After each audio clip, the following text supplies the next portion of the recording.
like Zaven, and I can confirm that most of the time in the robot lab there is nothing going on. So there are two of my students there, and it really is like that. You do like research, you do programming for 2 weeks, and then you run the robot for 15 minutes, and then if it doesn't work, then you do programming again. So it is like that. I'm not going to talk much about my work, but I want to talk about how, when you read the play R.U.R, how it connects to the robots of today in terms of the technology.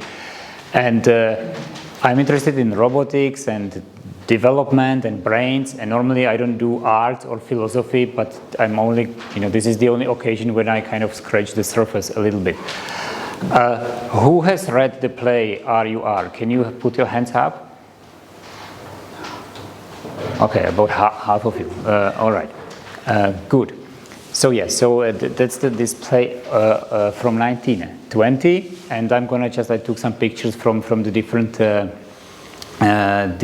occasions when the play was on stage. They had always these different designs. Now, as you know, in that play, you have those robots. The factory produces those robots that are workers that are really capable. They are sold all over the world.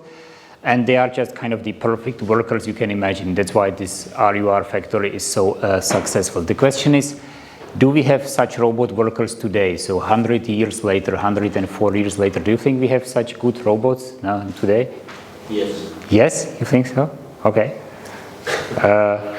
Okay, I don't think so, but let's, I think, gonna actually start the discussion. So, okay, so here's probably the best robot around, and that is the Atlas from Boston Dynamics, and I would like to play this video.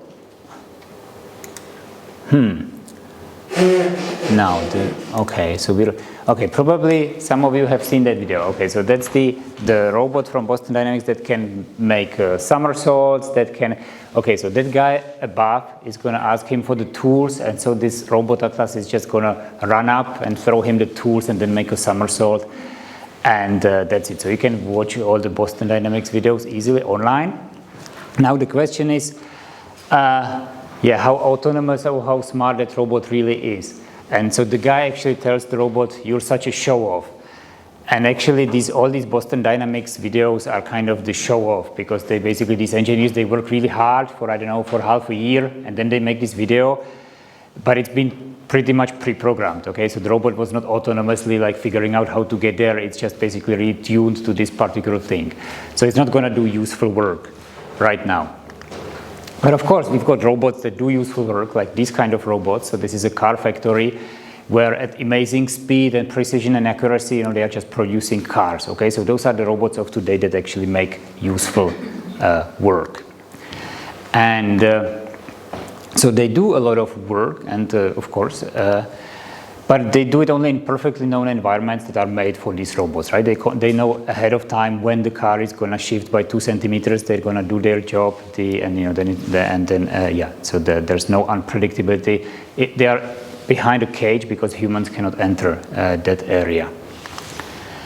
And however, so these universal humanoid workers, like multi-purpose human-centric robots, actually now there's a lot of news. This is one example. It's a company in Oregon called Agility Robotics. So they have a robot that is called Digit, and it's a humanoid robot, humanoid-like. I mean, it has 2 legs, 2 arms. It doesn't look exactly like a human for reasons of stability. That's how they designed it, for it to walk. Walking is kind of the hardest part on humanoid robots. And they want to mass produce humanoid robots that would actually help either in warehouses, but like in warehouses, you have typically flat floor. It's a question whether you need a humanoid. But the motivation behind humanoids is that we want to have them to work in our environments. Our environments have stairs. Our environments have particular properties. They also want to communicate with us, so it's easier to communicate with something that is humanoid-like, human-like.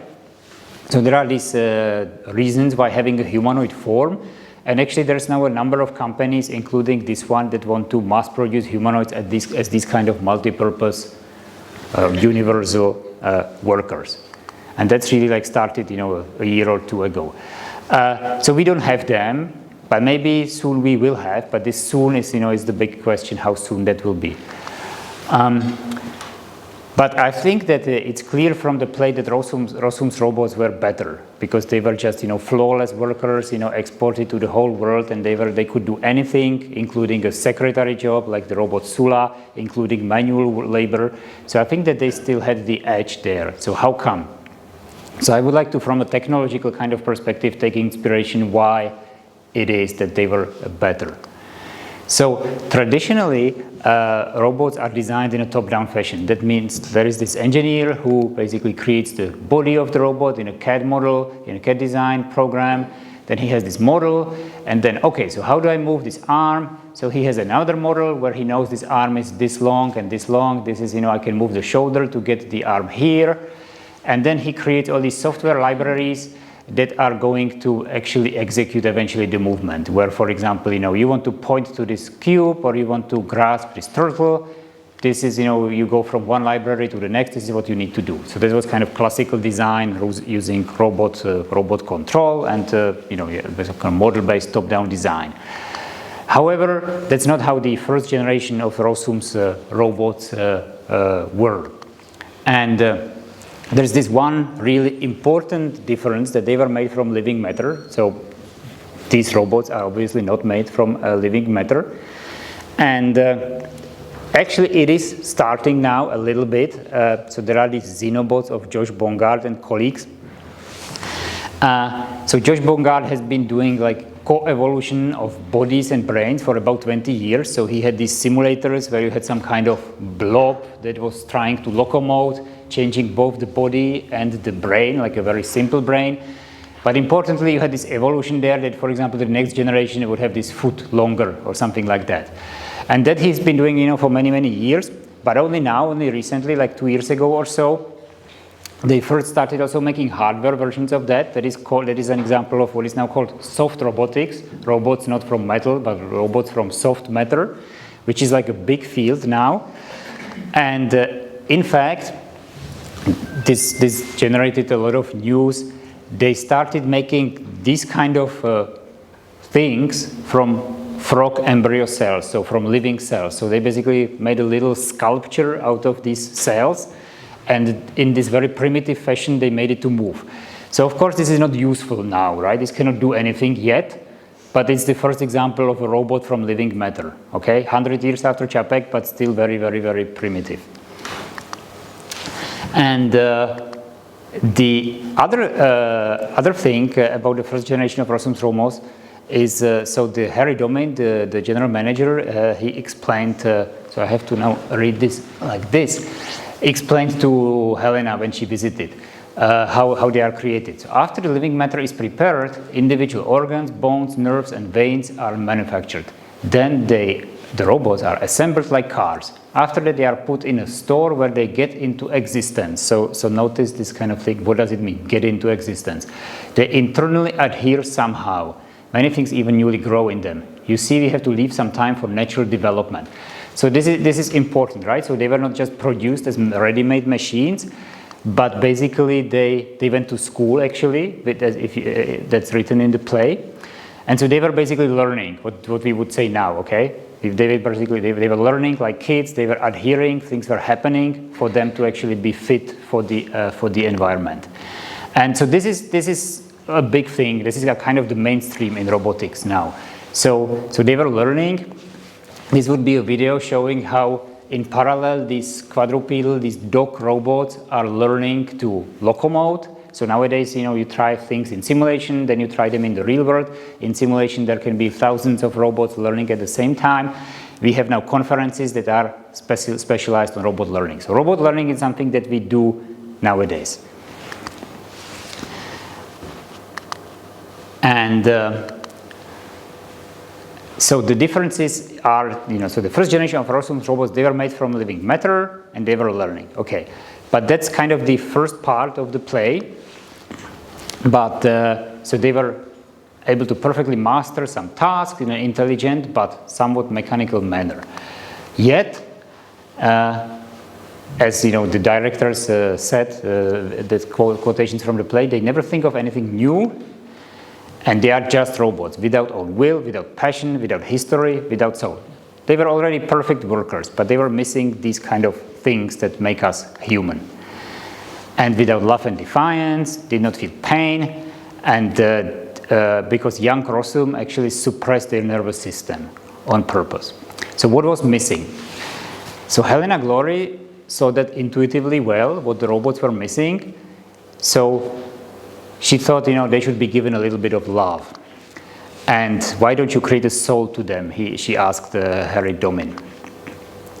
And then Dr. Gall, which was the head of the physiological department at R.U.R, he actually added the nerves for pain, so they did not damage themselves. So that was like a practical consideration. And eventually, he says to Helena, I have changed the nature of the robots and their production. Only some physical conditions. You see, above all, their irritability. So he changed the irritability, and that's where the whole thing started. They became much better. They became sensitive. But at the same time, they rose against humanity. So this is the second generation. So pain, embodiment, and action.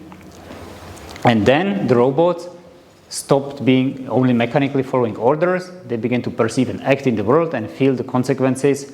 And as one of them put it, we were machines, sir, but from horror and pain we have become souls. Okay, so the fact that they had this irritability and the pain, this kind of deep embodiment actually completely changed them.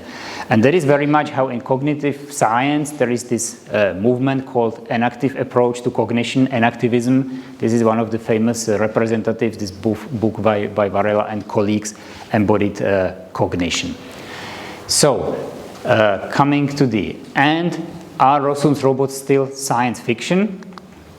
So, I have these three bullet points. So learning is not science fiction. That is actually the mainstream in robotics now. Robots just keep learning all the time. Sense of pain, enacting their own world. So mechanically, yes. For example, in our lab, we work with robots with whole body skins. So they do feel touch. We can also, say touch above a certain threshold is pain. So mechanically, we can do that. So in that sense, robot pain is not a big deal. But robots that would learn from that pain that they don't like that and they want to avoid the pain in a kind of deeper sense, that something hurts. That's not something that we do, and actually that's at odds with the engineering mindset, because we still regard robots as tools. We don't regard the robots as beings that should enact their own world. So in that enactive sense, we're not doing that. We're not doing that on purpose, but that has pros and cons. But we're missing basically this kind of learning from the interaction with the environment in a deeper sense. Yeah, living matter, as I said, it's only really starting, but there are some attempts, and this kind of merger between the technology and biotechnology is definitely a thing. So that's under construction. So I would say we'll see in another 100 years whether we're going to make robots that are as good as the ones in the play.